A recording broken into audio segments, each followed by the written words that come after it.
Alejandro Toledo se encontraría en San Francisco, Estados Unidos, con riesgo de fuga al Estado de Israel, advirtió la presidencia del Consejo de Ministros, tras informar a través de un comunicado que ya se ha obtenido la activación de la alerta roja de Interpol en 190 países para la búsqueda y captura del exmandatario.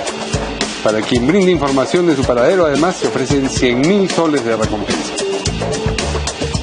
Eduardo Roy Gates informó que ha renunciado a ser abogado de Danil Heredia por un motivo personal de carácter profesional. Precisó que su alejamiento se produce de común acuerdo, ya que en la medida en que ha decidido reincorporarse al estudio al que anteriormente pertenecía, no tendrá tiempo suficiente para abocarse a la defensa de la ex primera dama. Y el Poder Judicial creó el Sistema Nacional Especializado en Delitos de Corrupción de Funcionarios, el mismo que está conformado por 2 salas, 6 juzgados y 14 jueces, y que, según ha dicho el presidente del Poder Judicial, Duberly Rodríguez, será capaz de castigar a los descalzos y con más razón a los que tengan botas de acero. La unidad funcionará a partir del 31 de marzo, será dirigida por la jueza superior titular Susana Castañeda Otzú y tendrá a su cargo el caso Lavajata.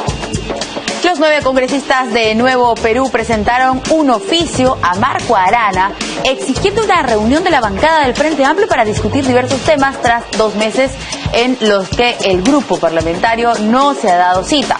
Como se sabe, Nuevo Perú es la facción de parlamentarios del Frente Amplio allegada a Verónica Mendoza, que viene demandando conversar sobre la remoción de personal de confianza, el reconocimiento de los 2 bloques al interior del Frente y el establecimiento de las reglas mínimas de convivencia entre ellos.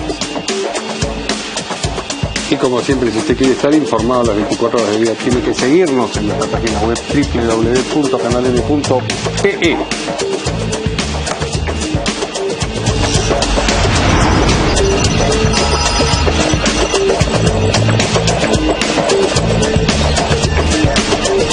¿Cómo están, amigos? Buenas noches, bienvenidos como siempre en Portada. ¿Qué tal, Verónica? ¿Qué tal? Ajetreados, hoy viernes. Bueno, vamos a saludar, presentar aquí a nuestros invitados. Tenemos a Juan de la Puente, analista político, colega, abogado. ¿Cómo está? ¿Qué tal? Muy buenas noches. Y también a Dieter Columpus, analista político, que le damos la buenas noches. ¿Cómo están, caballeros? ¿Qué tal? Pues bien, la presidencia del Consejo de Ministros ha dado información acerca de cuál podría ser el paradero de Alejandro Toledo. Según la información que ha dado la PCM, se encontraría en San Francisco, en Estados Unidos, con riesgo de fuga al Estado de Israel. Eso parece marinera con riesgo de fuga de tondero, una cosa de Toledo. Vamos a escuchar. Broma que se han hecho en torno a Toledo, ¿no? Sí, los memes en las redes sociales, la verdad, se prestan, pues, ¿no? La personalidad del exmandatario también. Bueno, además ha dicho que ya se ha obtenido la activación de la alerta roja de Interpol en 190 países, que son los 190 países que firman el convenio en que participa la Interpol para la búsqueda y captura del exmandatario. Vamos a escuchar al ministro del Interior, el señor Basombrío, hablando precisamente o dando esta información. Efectivamente, las fuentes que hemos cruzado para esto son muy sólidas. Creemos que es muy altamente probable que se encuentre en San Francisco, en los Estados Unidos, por lo cual hemos alertado a las autoridades de los Estados Unidos para que nos colaboren con el Perú, dado que hay una orden de detención de un juzgado de la República para una prisión preventiva de 18 meses.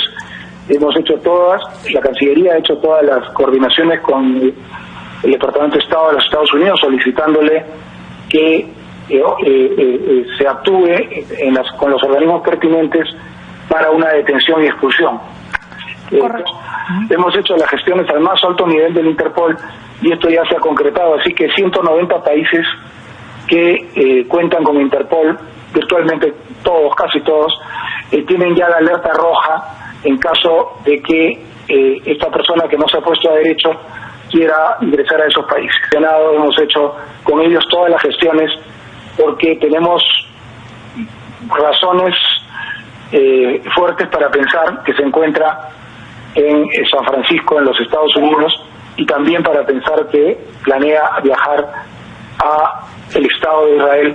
Por tanto, hemos alertado a ambas naciones y pedido en particular a las autoridades de los Estados Unidos su detención y su expulsión. Por supuesto, este es un pedido respetuoso del gobierno peruano y no oferta de recompensas por 100.000 soles, es lo más grande que hemos puesto nosotros desde que hemos entrado, al Ministerio a cualquier persona de cualquier nacionalidad, de cualquier país del mundo, que nos dé información fehaciente de dónde se encuentra el requisitoriado Alejandro Toledo Manrique.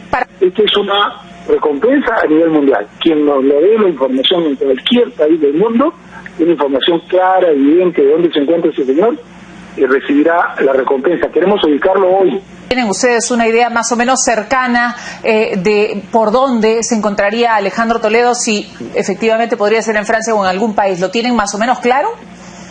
Tenemos informaciones importantes, pero queremos reforzarlas con otras que puedan llegar por el sistema de recompensas. El Perú no se merece que otro presidente se fugue. Sería la tercera vez en nuestra historia y haremos lo imposible para que esto no ocurra. Muy bien.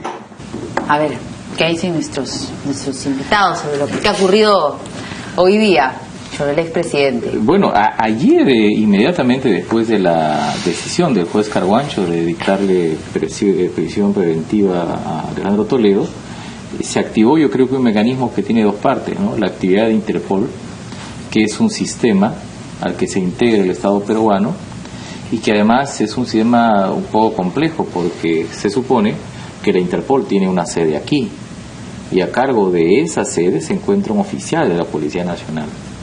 Y entonces la información de Interpol es una información permanente, constante, más aún cuando se eleva esta búsqueda a lo que es ahora el nivel rojo. Es evidente que hay trasiego de información. Mi impresión es que lo que está informando el ministro Basombrío también es fruto de la información que recibe, por un lado. Y segundo, el comunicado de la PCM alude a que se ha establecido ya, digamos, las directivas necesarias para un probable proceso de extradición, porque en la hipótesis de que el Estado donde se encuentre Alejandro Toledo no lo expulse, no, porque podría hacerlo, ¿no? O no lo fuerce a salir como lo hizo Estados Unidos con el señor Cuba hace como 15 días, se habilitaría un proceso de extradición donde también tiene Interpol que jugar un papel, porque si bien es cierto que ese proceso se tramita de cancillería a cancillería y la otra cancillería del otro país baja a la Corte Suprema el expediente, es evidente que armar el cuadrillo de extradición es un proceso complejo. De modo que en esta posibilidad de que se activa Interpol para una entrega rápida, o sea, se activa el procedimiento de extradición probable, se están jugando tiempos, ¿no? Tiempos más cortos en un caso, como por ejemplo lo que pasó con el señor Cuba, y tiempos más largos en caso se produjese un pedido de extradición. Sí, ahora, hay una apelación a esta orden, a esta prisión preventiva. ¿Cómo procede eso? ¿Hay que esperar o es que no hay varias salidas? Bueno, ayer mismo el abogado de Toledo pidió, fue preguntado, ¿no?, si apelará, y apelará. El juez concedió la apelación, pero esa apelación tiene que ser objeto de un documento que a su vez el juez lo recibe, lo califica, emite una resolución, lo pasa a la instancia superior. Y mientras tanto la detención preventiva y eso y eso supongo que serán 25 o 30 días. Hay la otra medida que se hablaba en la tarde que se iba a ser presentada, que es un habeas corpus. O sea, un abogado tiene en eso posibilidades, pero ninguna de estas impide el mecanismo hecho andar por el Estado peruano ya como Estado, a través de Interpol, a través de Cancillería, si fuese el caso, ayer después de la decisión del juez Carabancho, ¿no? El caso de la detención preventiva de Toledo no va a ser dejado sin efecto, salvo que haya un mandato judicial expreso que diga déjese sin efecto, cámbialo por comparecencia restringida o arresto domiciliario o lo que sea, ¿no? Entonces, lo que yo sí, coincido con Juan, lo que en el análisis previo que hizo sobre todo este tema del Interpol, pero ojalá que de verdad Toledo sea encontrado en Estados Unidos, ¿no? Porque si es que no está en Estados Unidos, como ya básicamente lo ha afirmado pues la PCM, el Ministerio del Interior, entonces pues sus sólidas fuentes serían más gelatina que otra cosa, ¿no? Esperemos que sí pues sea encontrado, ¿no? Por eso yo decía, o sea, si es que no tienen la certeza, ¿no es cierto? Si es que no lo han visto a través de una foto o una imagen, no se entendería en la reacción del Ejecutivo, del Ministro, del comunicado. No tienen que tener la certeza, solamente que no lo pueden decir, y por eso dicen nuestras fuentes. Yo he visto en redes sociales que, por ejemplo, se había colgado la foto de una pelirroja de espaldas que decían que era de Elian Karp, ¿no? Entonces, y todo el mundo ha comenzado a especular sobre ello, ¿no? Entonces, una pelirroja de espaldas puede haber sido acá en el centro comercial de la esquina y dicen que es Elian Karp. O sea, eso ya me parece pues un poco jugar con la suspicacia, ¿no? Pero la foto es de una periodista del País, de Jacqueline Fox, y ella ha sido entrevistada también aquí en Canal N y asegura que esta fotografía ha sido tomada en un evento de Bolivar House en Stanford, en California, y que ha corroborado efectivamente la veracidad de esa fotografía. Claro, mira, solamente dos cosas, ¿no? Primero, la señora Karp no tiene orden de captura y no necesariamente donde esté la señora Karp tendrá que estar el señor Toledo, ¿no? Entonces, si es que ya me parecería pues algo inverosímil que la fuente pues totalmente sólida que han dicho sea la foto de la pelirroja no fue antes, colgado, ¿no? Esta fotografía fue después del comunicado. No, ok. Pero hay que esperar. Hay que esperar, pues, ¿no? ¿Ustedes se imaginan a Toledo viniendo de motu propio en los próximos días? Yo creo que no. Y eso todo o por lo menos diciendo acá estoy. No, yo creo tampoco. que no. Pero también creo que las desapariciones de altas personalidades en el mundo son muy difíciles. Eso se ve solamente en las películas donde el avión del presidente de Estados Unidos no toma vuelo y desaparece. El Air Force One. ¿No? Pero digamos, una persona de las características de un exmandatario, además procesado por corrupción y no objeto de persecución política, porque eso está ahora claramente establecido, que eso es corrupción, no es persecución política, es difícil que desaparezca. Acuérdense de lo que ha pasado con el señor Cuba nuevamente. El señor Cuba fue en Miami a retirar dinero de un cajero y apareció el FBI y le dijo, bueno señor, díganos dónde se encuentra, no informe de su domicilio. Tengo la impresión que, vuelvo a repetir, que las informaciones que se están emitiendo tienen que ver con este trasiego de información y la cooperación de policías del mundo. Yo no creo que Toledo, pues, bueno, en el caso de Cuba que lo hayan pescado en un cajero, bueno, pero yo no creo que Toledo pues lo vayan a detener sacando pues plata pues del cajero del BCP en Estados Unidos, ¿no? En un select. Claro, no, o sea, no creo. Pero el tema como dice Juan, el expresidente Toledo es una persona pues difícilmente va a poder esconderse, ¿no?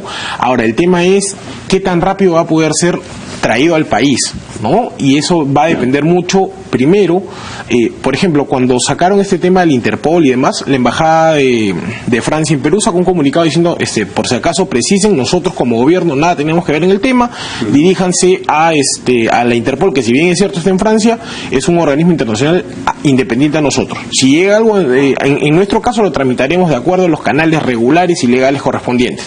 ¿Cuánto se puede demorar? Eso no se sabe, ¿no? Y también dependerá mucho la habilidad que tengan los abogados de Toledo acá en el Perú para ver cómo hacen para cambiar el mandato de prisión preventiva, ¿no? Habeas corpus y cuánta triquiñuela procesal hay. Y acá no hay que tampoco decir... estamos totalmente conscientes de que la justicia se va a aplicar al 100%, etcétera, etcétera, no, porque hay un montón de casos en los que, por ejemplo, ha operado prescripciones, nunca se entiende cómo a través de habeas corpus hay gente que, a pesar de que ha sido comprobado que cometió infracciones o delitos, sin embargo no han sido juzgados, hay excepciones, ya no se llama naturaleza de acción, pero creo que tiene otro nombre ahorita, y dependerá mucho también los vicios procesales que haya podido incurrir la Fiscalía o el juez al momento de dictar la medida, ¿no? Ahora veamos también a qué sala termina yendo este caso. El abogado del expresidente Benítez. Porque se han peleado también ellos. Se han peleado entre sí. O sea, no se lanzan halagos, ¿es cierto? Que eso ya también dice bastante sobre la situación. Pero Benítez ha ganado más protagonismo, digamos. Porque es más conocido. Pues, ¿no? Un poco, sí.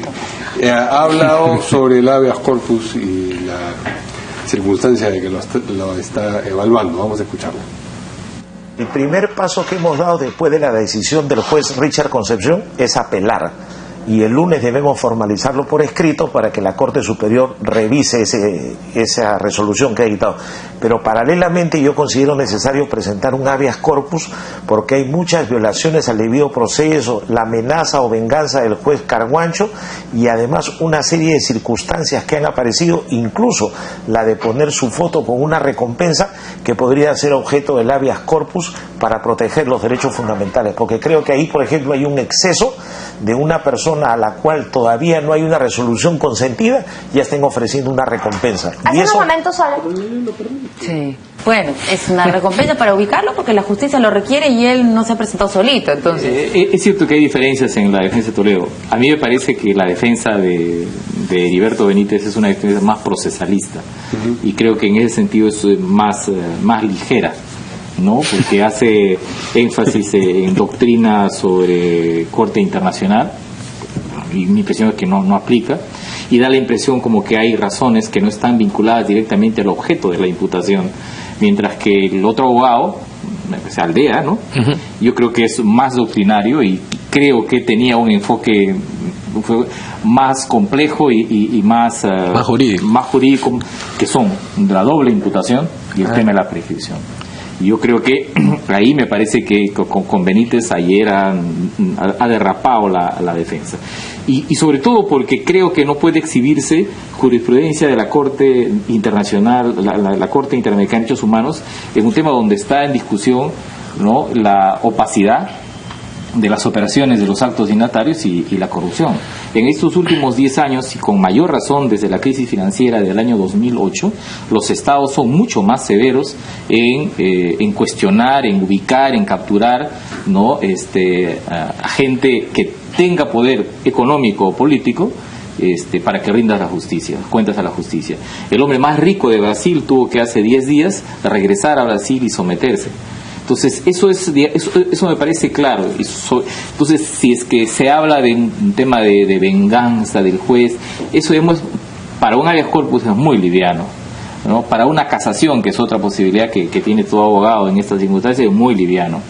Para una apelación también, ¿no? En realidad son, yo creo que las tres armas que podría tener la defensa, pero una defensa muy a la defensiva ahora en este caso. La clave está en que hoy día el mundo recusa, ¿no?, fuertemente estas operaciones, esta opacidad de la gente con poder. Yo creo que el presidente Toledo haya escogido a Heriberto Benítez para hacer la exposición ayer tiene dos debilidades, ¿no? La primera es de estructura legal, ¿no? Como le he dicho Juan, Paolo Aldea, que es el abogado que no es muy conocido en el tema penal, ¿no?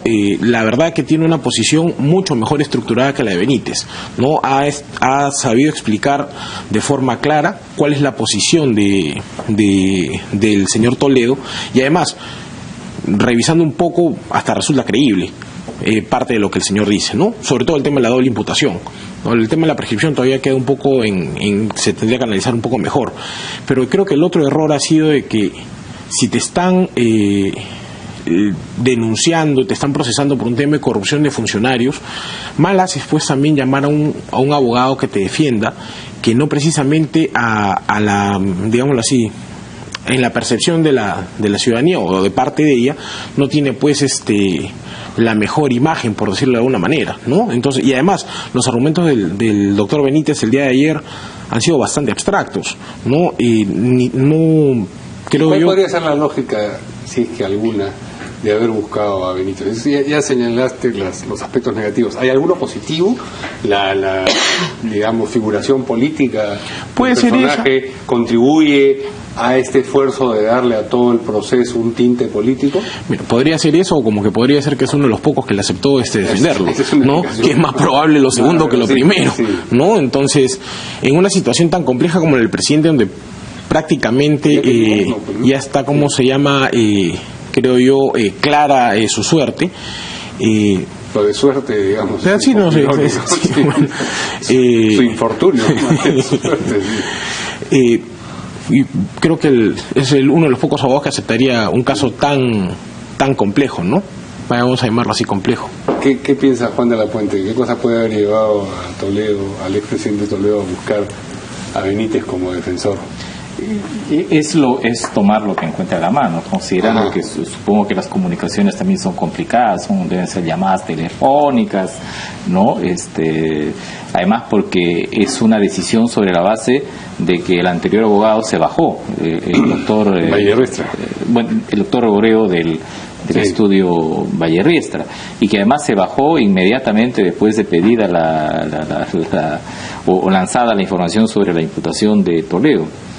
Eso es lo que en el derecho se llama las claves del apuro, ¿no? Y a veces las claves del apuro son sustanciales, ¿no?, para el futuro.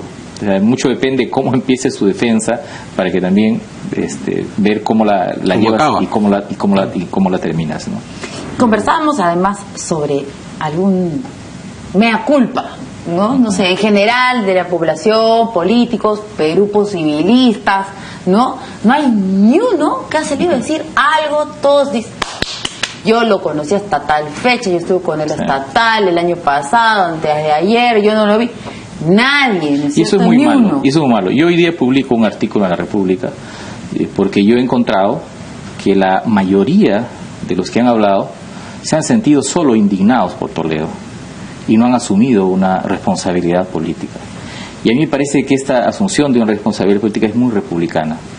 Y eso, y me refiero a eso en mi propio caso, que si bien es cierto que después del año 2006, 11 años, no tengo por decisión propia una relación personal con Alejandro Toledo, ni política, ¿no? Sí siento que debo asumir una responsabilidad política, incluso a costa de una reducción de mi predicamento personal y político, si lo tuviese, incluso de detrimento de autoridad, porque si es que no hay un criterio de responsabilidad política que uno asume, no se lo puede exigir a los otros. Y en cambio yo he visto gente que además hasta el 2012, 13, 14, ¿no?, han sido además candidatos no elegidos y elegidos al Congreso en el año 2011 con Alejandro Toledo, han sido aliados políticos en los últimos 8 años. Hace poquito nomás, la foto. Entonces, y dicen que solo se sienten traicionados. Y a mí me parece que sí, la idea de la insatisfacción y la traición, me parece que es un sentimiento correcto, pero considero que es incompleto si uno no asume una responsabilidad política, aún a costa de un detrimento de su propia, digamos, de su propio predicamento político, porque hay que asumir consecuencias. En un país, además, donde todo el mundo le echa la culpa a otros y no se mira en el espejo, ¿no? O sea, escuchen sus palabras, arrepentimiento. Autocrítica, porque es que uno cuando hace política... ¿Fue asesor durante los 5 años? Sí, y si bien es cierto que yo me dediqué a los temas vinculados al acuerdo nacional, relaciones con la sociedad civil, con sindicatos, esta parte del país demandante, sin embargo yo siento que en general, y además reivindicando lo que en un momento fue la reivindicación de la transición desde el fujimorismo, a mí me parece que las responsabilidades políticas tienen que ser asumidas. Y si hay gente que te critica por eso, uno tiene que aguantar. Pero uno no puede salir a los medios, como he visto en los últimos días, a decir, mira, ¿sabes qué? Yo no sabía nada y ¿sabes qué? Soy una viuda de Toledo, me siento indignado, molesto, todo eso es perfecto, ya, punto. ¿Y cuál es tu responsabilidad política? La tuya propia, en un país donde nadie quiere asumir responsabilidades políticas. Pero además, digamos, ha habido un creyendo de elementos que han ido mellando la veracidad o la confianza en la palabra de Toledo, desde Saraí hasta el caso de Coteva. Bueno, el 2013 reviente el caso de Coteva.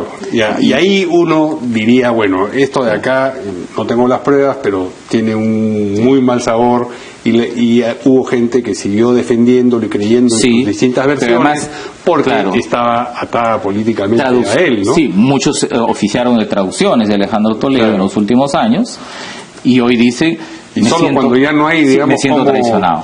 Ya, eso me parece a mí que no es republicano. Y a mí me parece que la gente que está en la arena pública, que emite opinión y que quiere tener predicamento, alguna vez en su vida tiene que asumir una autocrítica y tiene que asumir una responsabilidad política, aún a costa, digo, de críticas, ¿no? Tú, durante esos y lo he escrito, además, lo dejo patente en un artículo publicado hoy en La República. Crisis y correlación. Así es. A lo largo de esos 5 años, consideraste más de una vez, yo dejo este cargo porque tengo la impresión de que esta persona... 2 o 3 veces, porque además ustedes recordarán que el gobierno de Toledo fue un gobierno de transición que juntó a gente de distintas opiniones. Yo me siento un hombre de izquierda que ha evolucionado probablemente a posiciones de lo que se llama la socialdemocracia, el liberalismo democrático, pero me siento parte de esa tradición, y muchos ingresamos porque consideramos de que era posible hacer cosas interesantes del país.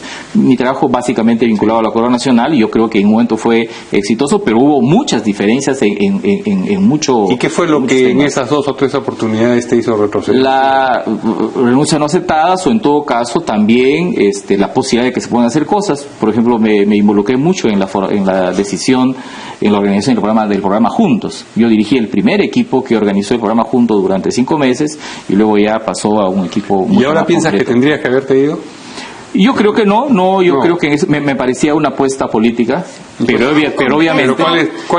¿Pero un contexto, mi autocrítica está en el sentido que debí tener una opinión en relación, mucho más precisa en relación a lo que se cocinaba y lo que hoy aparece como un claro acto de corrupción.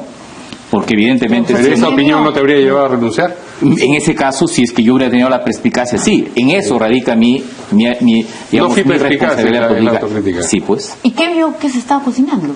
Si hubiese visto que se cocinaba.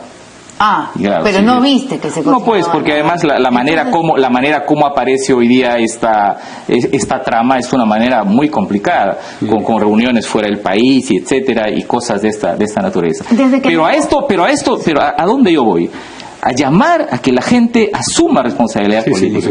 Claro. Yo he visto pasando por sets de televisión y he visto en varios a gente que no ha dicho lo que yo estoy diciendo acá. Y eso me parece, reitero, no es republicana. ¿No? Hay gente que cree que puede pasarse la vida echándole responsabilidades a otros sin asumir la suya propia. Hace meses hemos visto a gente que ha cometido errores políticos en este gobierno, en el anterior, y se le exige responsabilidad política, pero bueno, los políticos o los que hacen política tienen que asumir también la suya propia, ¿no? Digo, a costa de, perfecto, pero hay que asumirlo, ¿no? ¿En qué momento tu balance de Toledo se hizo negativo? ¿En qué momento dijiste, con las acusaciones del año 2013 en relación al tema de Toledo, porque evidentemente habían 4, 5, 6, 8 distintas versiones, ¿no? O sea, lo de la falsificación de firmas, lo de la señora Burga, lo de Saraí. Bueno, el caso de Saraí, alguna vez escribiré, sí jugué un papel muy importante con el monseñor Bambarén para forzar a Toledo a tomar una decisión. En algún momento creo que lo dijo también monseñor Bambarén, no fuimos los 2 únicos, pero evidentemente yo creo que ahí jugamos un papel básico, ¿no? Pasar de una no decisión. Tener que forzar a un hombre a asumir su responsabilidad, qué duro, ¿no? Es duro, pero hay una trama que supongo que en algún momento también me dijo el monseñor Bambarén que lo contaría, ¿no? No sé si lo contará o no, pero fue una... Quizás sí, ¿no? Pero de eso se trata, ¿no? Y por eso lo he dejado constancia y por escrito. Muchas personas estuvieron en el entorno del señor Toledo. Tuvo una gran oportunidad, ¿no es cierto?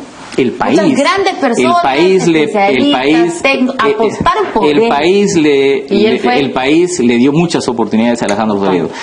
Si la mitad de las cosas que hoy se dicen, que se decían en Toledo en el año 2013, le hubieran sucedido a Alan García o a Keiko Fujimori, probablemente ellos estarían detenidos. Es decir, o sea, el país ha sido sumamente tolerante con las historias en relación a Alejandro Toledo. Eso se explica por, digamos, el punto de la historia del que veníamos, el inmediatamente anterior. O sea, la tolerancia se desarrolló. Es probable que las sociedades tengan determinada tolerancia frente a líderes que no tienen frente a otros. Pero digamos, imaginemos por algún momento que la historia de las cuentas de Coteva y de todo lo que se dice hubiese sido atribuida a Alan García o a Keiko Fujimori en el 2013, por ejemplo. ¿No?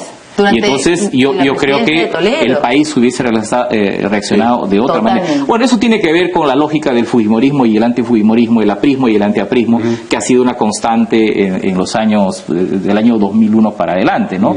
Entonces las sociedades también tienen la tendencia a rechazar o a acoger probablemente lo que no comprenden, ¿no? Has tomado aire varias veces, dices que...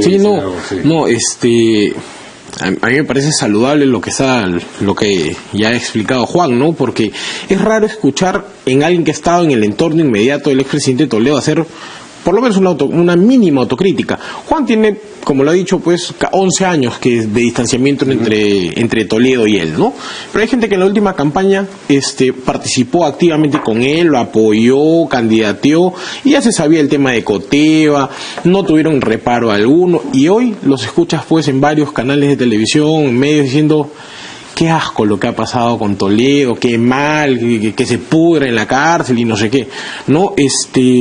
Pero esto, claro, o sea, esto es básicamente la confirmación de algo que ya se venía arrastrando de años atrás. Entonces, no hay que ser un poco, yo no voy a ser tan generoso como Juan, que dice que eso no es republicano, no hay que ser hipócritas, pues, ¿no? Entonces, si es que ya se sabía todo esto de antes, ahora no vengas pues a lavarte las manos y decir, bueno, ahora voy a estar desde hacer el frente para apedrearte, como se llama en esta situación, ¿no? Y lamentablemente de esos hay un montón en nuestro país, y nuestra clase política está plagada de ellos. Qué pena, ojalá que para el 2021, a propósito de todos estos problemas, nos libremos un poco de ese tipo de políticos. Bien, vamos a hacer una pausa y regresamos para hablar de otra defensa que se ha interrumpido, que es la de Roy Gates a la ex primera dama Nadine Heredia. Con eso volvemos.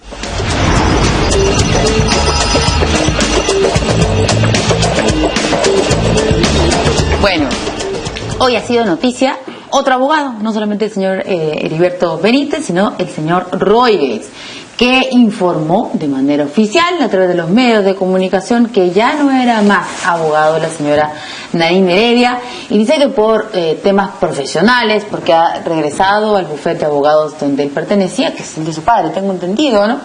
Y que, bueno, el caso de la señora Nadine Heredia es muy grande y que por lo tanto no iba a tener tiempo para dedicarse exclusividad a defender a la señora Nadine Heredia.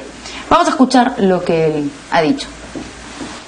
Como ya lo he informado a la Fiscalía en donde se lleva esta investigación, yo presenté un escrito en donde estoy afirmando que de común acuerdo con la señora Nadine Heredia Alarcón, que era mi patrocinada, hemos decidido concluir con estos servicios profesionales que le venía prestando por una razón. Yo me he incorporado a mi estudio, al estudio al cual pertenecía antes, y he asumido distintos compromisos profesionales que me impiden continuar con la defensa de la señora Nadine, ¿no? Porque este caso, que es complejo y que, bueno, ya todo el mundo conoce de la complejidad de la investigación, necesita pues una dedicación bastante estrecha, ¿no? Y es por ese motivo en el que yo ya le informé a la Fiscalía que... Ahora, cuando los abogados, hemos escuchado varias veces abogados decir, no, ya no tengo tiempo. Después, cuando vienen aquí y en los comerciales, nos cuentan la verdad. ¿No? Vamos a esperar a un día tener acá al señor Roy Gates, para que en algunos comerciales nos cuente la verdad.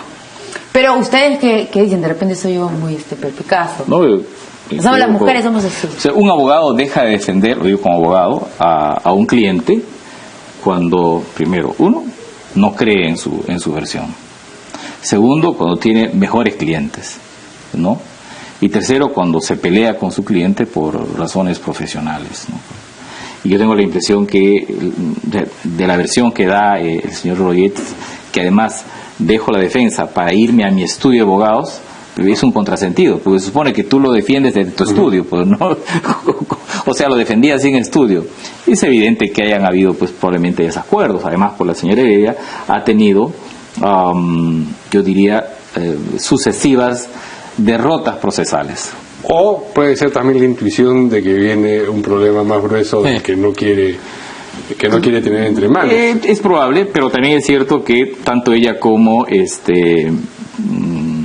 Ollantumala han tenido pues sucesivas derrotas procesales. El hecho de que no se le permita viajar sin avisar previamente y lograr la autorización me parece muy duro para ambos, y el arraigo para él, ¿no? O que son clientes difíciles, porque Quiroga también dejó de ser abogado de la señora Heredia en su momento, ¿no? Pero fue un tema muy puntual, ¿no? Uh-huh.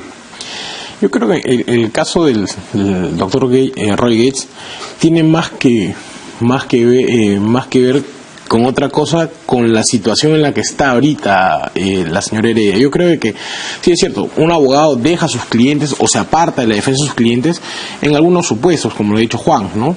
Yo diría que uno adicional puede ser que no te paguen también, cosa que no creo. Creo que eso lo diría por razones profesionales, ¿o no? Cosa que no creo que sea el caso de la señora Heredia.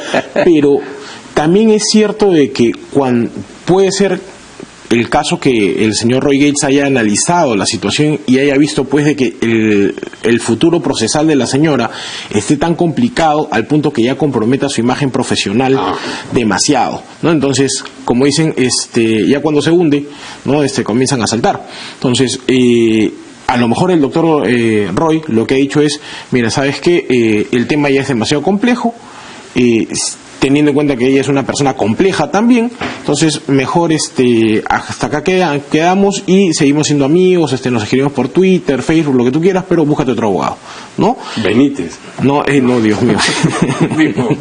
Perdón, ya lo he defendido.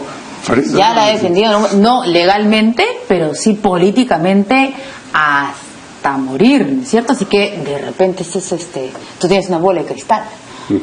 Porque ya lo hemos visto al señor Benítez defender a la señora Heredia, pero hasta más no poder, ¿no?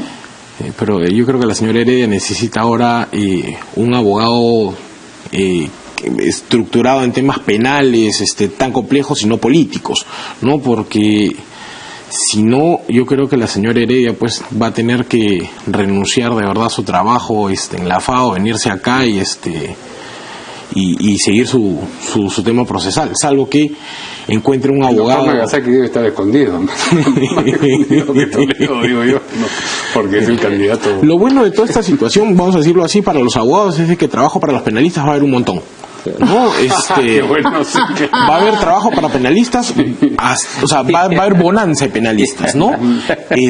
Van a faltar penalistas, pero el tema es... Y en algún momento para constitucionalistas, cuando se planteen en una fase...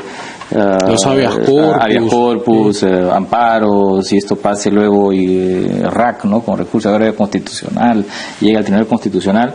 Estamos hablando de 3 o 4 años. Yo tengo la sensación que este enorme proceso va a llegar hasta el bicentenario. Recordemos que según el Código Procesal Penal, el nuevo, la investigación por crimen organizado son de 36 meses, con posibilidades de ampliarse a 36 más. Entonces, qué suerte. Yo sé que es un tema que viene más adelante en este programa, pero qué suerte que el Poder Judicial está preparándose de la manera como lo está haciendo. A todo esto no viajarán en Heredia, ¿no? Parece que las posibilidades de que pidiendo permiso se lo concedan no lucen como... pregunto de verdad, ¿cuál es la impresión que tienen ustedes?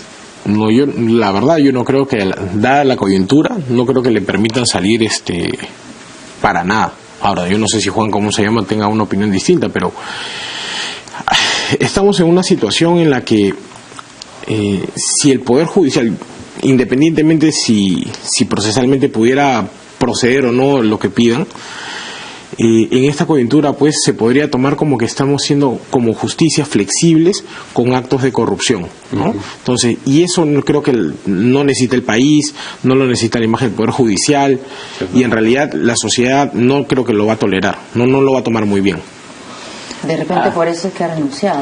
Sí, pero además porque coincido eso con Dietel, porque a diferencia de hace 20 días, 25 días donde escaseaba la información, hoy este caso tiene mucha información, ¿no? La cantidad de información que fue vertida ayer en la audiencia por el fiscal Hamilton Castro es intensa, ¿no? Y dicho sea de paso, el razonamiento del juez Carguancho en el momento en que dicta la prisión preventiva de Toledo también es un razonamiento muy muy interesante. Yo creo que en ambos casos fiscal y juez han calibrado la trascendencia de este proceso, ¿no? Y entonces, de ese punto de vista es muy probable que la hipótesis de que la ex primera dama quisiera viajar, es muy probable que el juez diga todavía no, porque además creo que en los próximos 15 días me parece que vamos a tener novedades. Yo creo que lo que está haciendo la justicia está comiendo este elefante a pedazos, ¿no? Es un elefante. Y entonces no te puedes comer el elefante en una mañana. Entonces ha empezado caso por caso. ¿Y qué porción del elefante crees que ya se... No, esta es una cosa, me parece que viene... Lo que ha dicho el fiscal... Sí. respecto a responsabilidades, ¿no?, en la construcción de normativa que incluso involucra al Congreso, que presidente y que termina, por supuesto, y que termina en normas que favorecieron la construcción interoceánica. Me parece que permite advertir que si esa va a ser la lógica de los próximos casos, digamos, el abordaje va a ser muy profundo, ¿no?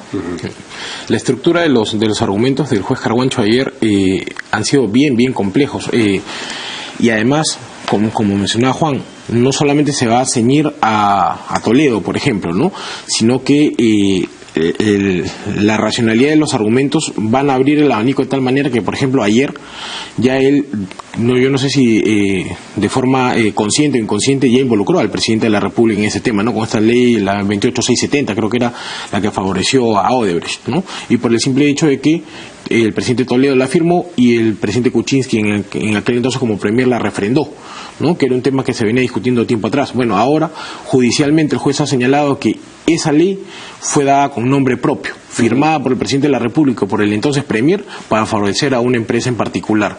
Entonces, eso, quieranlo o no, ya está en un documento judicial, y quieranlo o no, va a arrastrar al presidente de la República, y no van a decir ahora que el juez Carguancho es fujimorista, ¿no? Entonces la situación se está complicando demasiado. Por eso es de que bien ha hecho, como mencionaba Juan, el Poder Judicial en constituir una especie de unidad especializada en temas de corrupción, para que no se les escape nada, ¿no? Porque abogados penalistas van a faltar, y bancas en el Poder Judicial también. Bien. Vamos a una pausa y regresamos justo con la noticia que mencionaba Dietl, la creación del Sistema Nacional Especializado en Delitos de Corrupción por el Poder Judicial. Volvemos.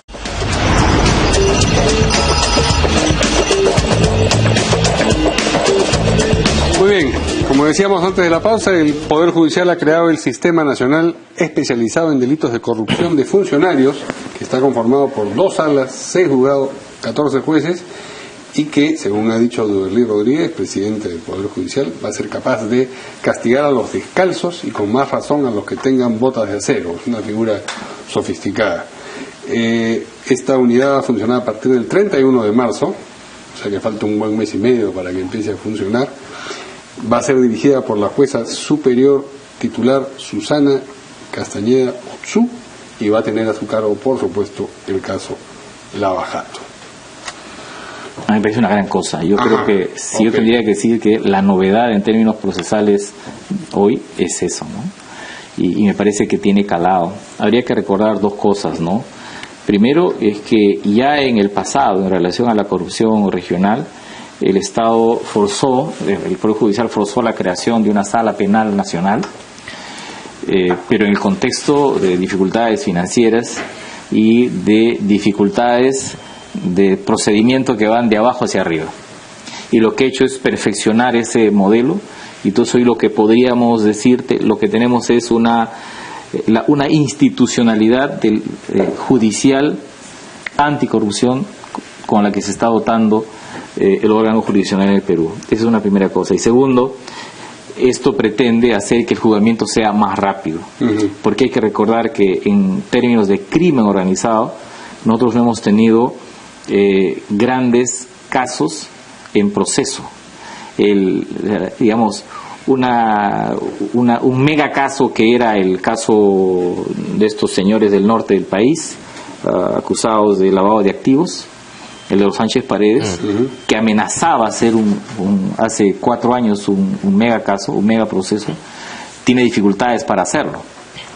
El mega caso, o lo que aspira a ser un mega caso, quizás no lo es tanto, el del expresidente de la región Ancash, no aterriza. El señor Álvarez podría en algunos meses quedar libre por exceso de carcelería porque no está siendo sentenciado. Entonces esta decisión adoptada por la Corte Suprema, liderada por Duberlí Rodríguez, me parece una muy buena decisión y está anticipándose a los acontecimientos, porque yo creo que todavía unos meses llegarán estos casos al Poder Judicial, pero qué bien que asuma con celeridad y con previsión una estructura de esta naturaleza, ¿no? Bueno, hay que felicitar la decisión del Poder Judicial, pero también hay que aplaudir que esta decisión se dé en el marco de una de las normas que aprobó el gobierno, ¿no? Porque esta decisión del Poder Judicial se da en el marco del decreto legislativo 1307, si no me equivoco, que promulgó hace un mes y algo, ¿no? El gobierno, ¿no? Es importante tener juzgados especializados, dedicados a estos temas, sobre todo en esta coyuntura, ¿no? Porque el tema anticorrupción siempre tiene varias complicaciones, sobre todo el tema de la dedicación exclusiva de jueces, de fiscales a este tema. En el Ministerio Público tenemos fiscales anticorrupción dedicados solamente a ese tema.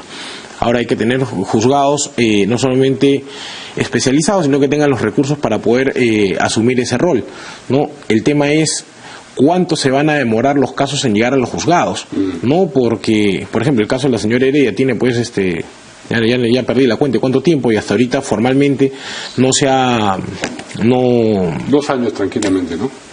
Más o menos, ¿no?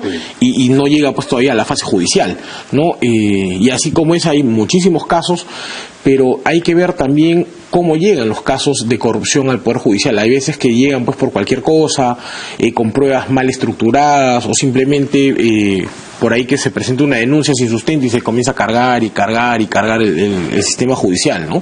Entonces eso también hay que analizarlo para ver qué impacto va a tener. Pero en general la medida que ha adoptado el Poder Judicial es no solamente buena, sino que también oportuna, ¿no?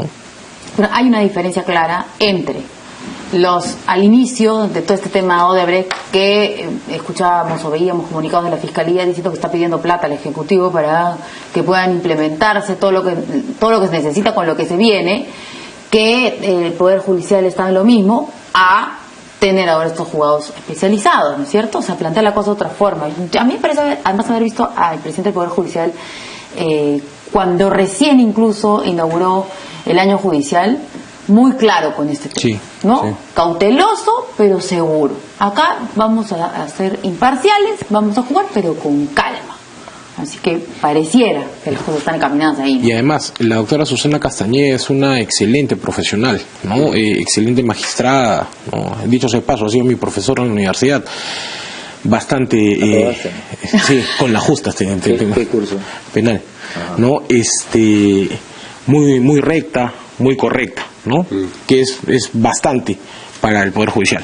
Ahora este giro que va a ser capaz de castigar a los descalzos y con más razón a los que tengan botas de acero, quiere decir a pobres y a ricos. Sí, es un giro épico, ¿no? En el lenguaje, que además propia del presidente de la Corte Suprema, que además tiene una historia personal, es un hombre que ha vivido en el campo, ¿no? Con mucha relación en su pasado con los ronderos, su vida universitaria, su vida política posterior. ¿Y quiénes tienen botas de acero? Supongo se refiere a la gente, supongo que pero usted, como que es un hombre de la literatura, entenderá que es una metáfora, ¿no? Una licencia literaria. Ahora, también los jueces pueden tener licencias literarias. Dicho sea de paso, ayer escuché al juez Carguancho con varias reflexiones políticas de calado. Yo creo que lo que está haciendo el Poder Judicial es ubicarse en el contexto de estrategias que están en juego, ¿no? Ahora menos que antes, porque cuando no había mucha información, teníamos la estrategia de la Fiscalía, que cifraba gran parte de su actividad en el acuerdo con Odebrecht. Teníamos luego la estrategia del Congreso, que planteaba congelar los activos. La estrategia del gobierno, que en un momento decía que Odebrecht debería irse, pero que no sabía cómo resolver, finalmente resolvió el tema de los activos. Y la estrategia de la Procuraduría, que señalaba pues que la Fiscalía se demoraba y que no estaba de acuerdo con el acuerdo con Odebrecht. Hoy día las cosas se han calificado porque se tiene más información, subsiste este roce entre el Congreso y la Fiscalía, y tengo la sensación que la reunión que está programando el fiscal de la Nación en los próximos días, que es el Consejo Anticorrupción, Consejo Nacional Anticorrupción, servirá para limar estas asperezas. Todavía falta un tema de liderazgo político, ¿no?, por parte del Ejecutivo para encarar lo que viene para adelante, ¿no? Bueno, el Ministerio Público, a través de su cuenta, ha publicado unas declaraciones, entrevistas que ha dado el fiscal de la Nación, y también da a entender que las cosas están un poquito menos tensas de lo que aparentemente se ve en los medios de comunicación con respecto al Congreso de la República, ¿no? Él ha dicho: vamos a cumplir con mandar información al Congreso, que el Congreso requiera, en la medida que no afecte la reserva del trabajo. Así que, entonces, pareciera que estuviera poniendo paño frío. Vamos a ver qué pasa. Sí, y además porque ya se ha advertido la tendencia del fiscal de la Nación, ¿no? Que es de ir de menos a más, apretar al final. Él fue mi profesor en la universidad, y claro, el primer semestre era más suave, y el segundo semestre sí era pues un genocidio académico, ¿no? Sí, buen profesor. Entonces yo lo veo ahí haciendo cosas también en esta línea, empezando de menos a más, ¿no? ¿Lo jaló? Como los jockeys. No me jaló. Como los jockeys, claro, apretan al final. Así es. Bien, tenemos un último tema, imagino que sin ir a la pausa. Por favor. Vamos de frente entonces. Aunque ayer hemos estado aquí justo con el señor Arana, de Frente Amplio, y bueno, lo que ha sucedido hoy es que los seguidores, digamos, de Verónica Mendoza, grupo de Nuevo Perú, así es, Nuevo Perú, han presentado un oficio al señor Arana porque quieren reunirse como bancada para discutir, entre otras cosas, que sean reconocidos como una subbancada, como un grupo distinto dentro de la bancada, y además que se pueda hablar sobre esta remoción de personal de confianza que ayer el propio señor Arana. Han votado 4 personas, y los de Nuevo Perú dice que los han votado porque eran cercanos a Nuevo Perú y no a Tierra y Libertad. Y él ha dicho, prácticamente dicho que sí. Él ha dicho que es una cuestión de confianza. Exacto. Y también, por supuesto, que se establezcan las reglas mínimas de convivencia. ¿Cómo van a hacer estos 5 años? Hay que ponerlo por escrito, es lo que ellos dicen. A ver. ¿Puedo? Por supuesto. Por favor. Yo creo que ahí en el Frente Amplio siguen con una especie de no de crisis política, sino creo que ellos no entienden qué cosas son, ¿no? Ellos hablan de Tierra y Libertad, que reconocer a Nuevo Perú que forme parte de este frente, y creo que ellos se olvidan, o a lo mejor no lo saben, que para empezar, Tierra y Libertad, creo que en un momento lo hemos conversado, no existe. Electoralmente no es un partido, ¿no? Tierra y Libertad sí existe. No, como partido. Partido. Porque tiene la inscripción como Frente Amplio. Así es. Claro. Ellos, los 20 congresistas de izquierda que están en el Congreso, ingresaron como invitados o militantes del partido político Frente Amplio. Entonces, si ellos forman parte de un partido, no entiendo cuál es la lógica de pedir que una agrupación que no es inscrita oficialmente en el ROP se le permita cabida como si fuera una alianza electoral. Mira, la única explicación que yo le puedo encontrar a todo esto, aparte de la cisma en el cisma político que tienen entre el señor Arana y sus demás simpatizantes o correligionarios, es que lo que están viendo es cómo van a hacer para repartirse los más de 2 millones de soles que le va a dar el Estado a los que tienen bancada en el Congreso, ¿no? Porque si es que la lógica va a ser que lo van a manejar como una alianza electoral, entonces partirán pues en alícuotas, vamos a llamarlo así, los 2 millones y algo. Sería una discusión, ¿no?, en el interior de la bancada, sería una discusión en el partido, digamos, ¿no? Cómo nos repartimos, quién representa qué, pero cómo nos organizamos para representar al partido dentro del Congreso, me parece lo que pasa es que no, esa discusión de cómo nos lo partimos, como tú señalas, tampoco se puede dar, porque legalmente la plata le corresponde al Frente Amplio. Y en ese caso, que es la del señor Arana, es Marco Arana. Entonces, o sea, ahí la plata va a llegar a Marco las Arana. Instalaciones, claro, de ex Tierra Libertad, a Frente Amplio, el señor Arana. La personería jurídica, digamos, la administra. Entonces, los 9 congresistas de Nuevo Perú, incluida la señora Verónica Mendoza, que se estuvo antes conversando en la bancada que iban a subvencionar su trabajo político, ya no va a llegar, ¿no es cierto? Esa plata para allá, de todas maneras. Es un dato que la verdad que no lo habíamos sacado del fresco. Ahora, hasta hace algunos meses, el problema del Frente Amplio era cómo unirse. Ahora el problema es ya cómo dividirse, ¿no? Y ya no ¿dividirse entre sí o dividirse la plata? ¿Cómo se... No, yo creo que en este momento no es así. Yo creo que no creo que el dinero sea ahora muy importante, porque no sé si también el Estado terminará entregando el dinero a los partidos en medio de todo esto, ¿no? Creo que el problema ya no es de bancada, el problema es de lo que hay afuera. y afuera lo que hay son dos proyectos partidarios. El proyecto partidario de Tierra y Libertad, que hoy tiene la inscripción del Frente Amplio, y el proyecto Nuevo Perú.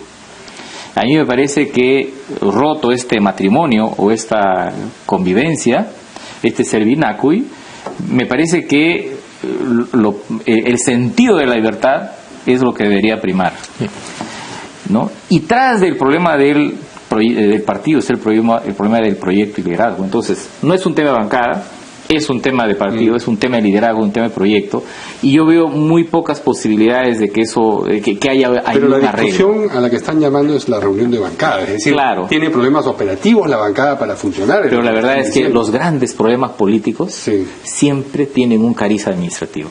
Pero la verdad es que son problemas políticos. Incluso en la historia, los grandes problemas políticos aparecían con cariz administrativo. Y en este caso, es lo que sucede.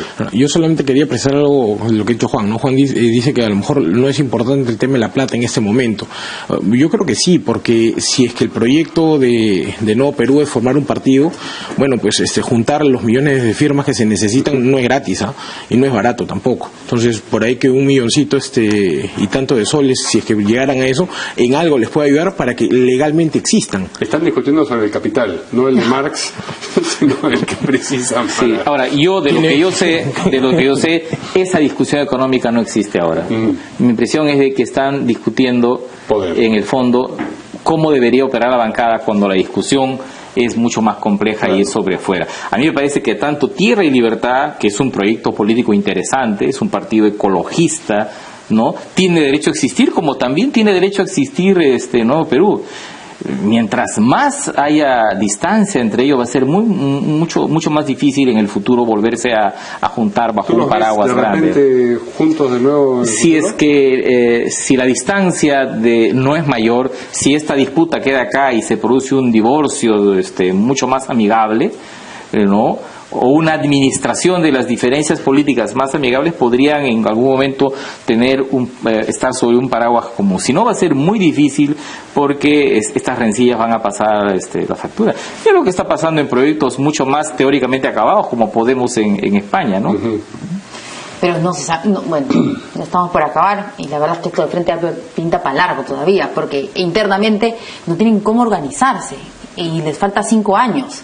Entonces, presentan un proyecto, Marisa Glave, Indira Wilca, el señor Dahmer, ¿no es cierto?, el señor Arce, los de Verónica Mendoza, y como no tienen la firma de su portavoz, que es el señor Arana va y retira los proyectos. Claro, pero esa es la expresión administrativa de un problema político. Claro, pero adicionalmente que es un problema político, también pues denota no sé, falta de conocimiento de los procedimientos parlamentarios, porque regla básica es que para presentar un proyecto tiene que tener la firma del Marisa Glave dice que estaba de viaje a Arana y entonces ella podía firmar porque es la vocera alterna. En fin, bueno. Que se vaya de viaje cada rato, dirá. Claro, que lo mande de vacaciones. Que se vaya a la playa. Caballero, muchas gracias por su visita al programa. Gracias a ustedes, señores. Y nos vemos la próxima semana aquí en Portada. Gracias.